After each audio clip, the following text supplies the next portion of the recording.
On September 18th, thousands of Georgians began casting absentee ballots, determined to lift their voices in the democratic process of electing our leaders for the next 2 years, the next 4 years. A few weeks later, more than 2 million Georgians declared their choices, heading to polling places for early votes. And then on November 6th, more than 1 million folks arrived in precincts around our beloved state, anxious and excited to express their patriotism through the fundamental act of voting.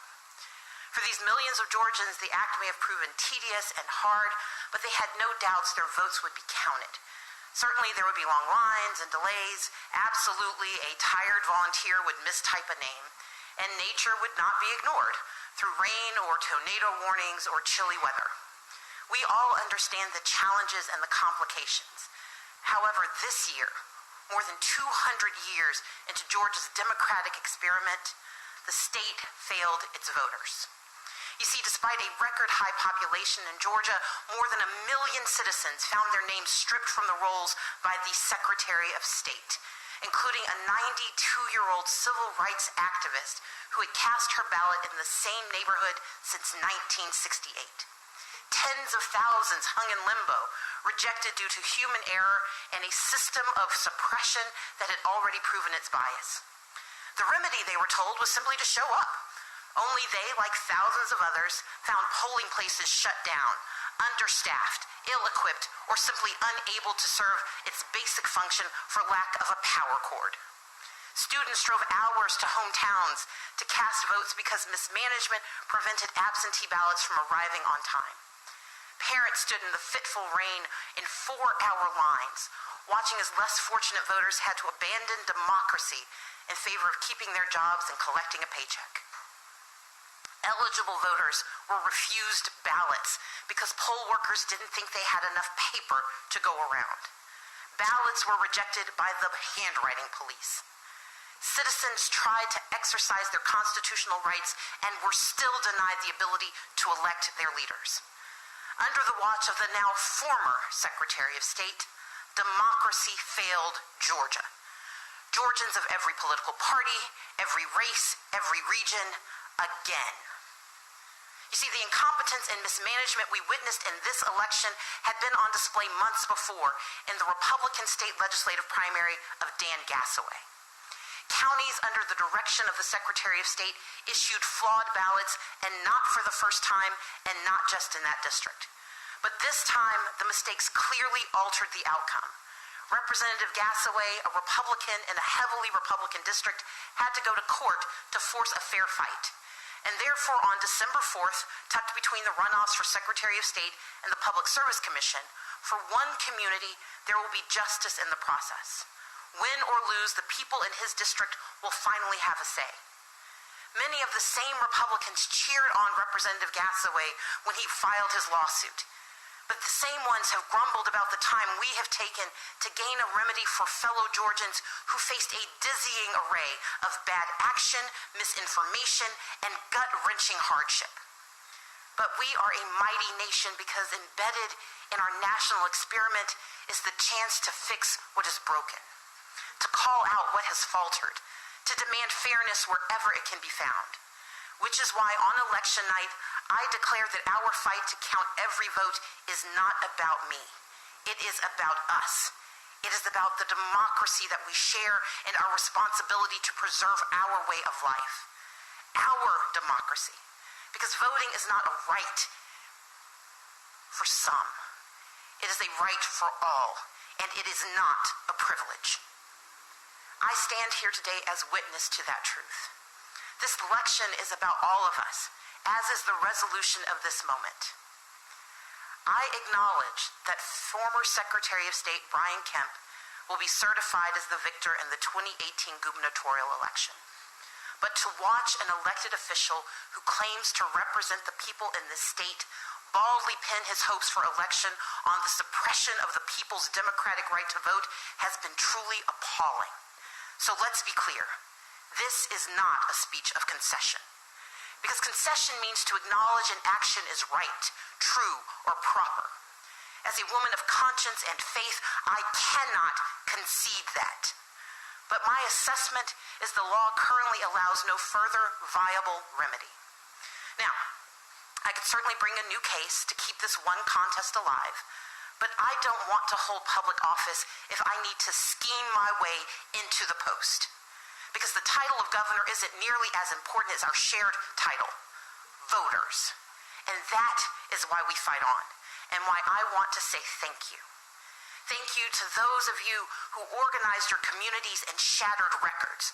More than 1.9 million voters who stood up in this midterm for protecting our public schools, for continuing criminal justice reform, for Medicaid expansion, and for real economic mobility for all of our counties. We won state house races and Senate races, a new seat in Congress, and we put America on notice that change is not coming to Georgia, it has arrived, and you made it so.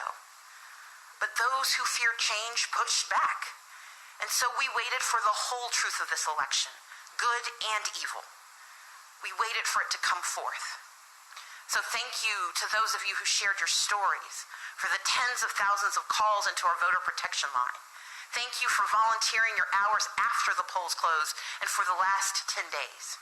For driving to all 159 counties and hearing the concerns of Georgia citizens through tears and frustration and disappointment.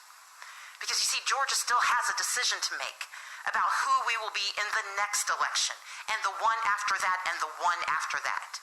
So we have used this election and its aftermath to diagnose what has been broken in our process. Make no mistake, the former Secretary of State was deliberate and intentional in his actions. I know that 8 years of systemic disenfranchisement, disinvestment, and incompetence had its desired effect on the electoral process in Georgia.